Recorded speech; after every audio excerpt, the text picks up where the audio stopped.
Und da haben wir schon wieder Montag und damit willkommen auf Fett und Stark ab 50. Heute ist Beintag bei mir und da geht es einzig und allein um das Kniebeugen und das heute mal wieder schwerer. Bleibt einfach dran.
Alter Mann.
Knie weh zu tun.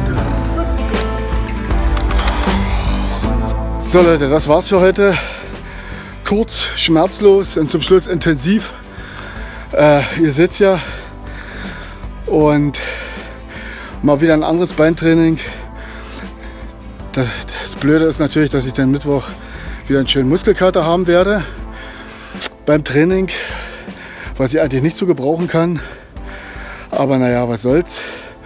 Dann sehen wir uns Mittwoch. Wie immer, liked, kommentiert, abonniert, drückt die Glocke und so weiter und so fort. Dann sehen wir uns wieder. Also bis dann.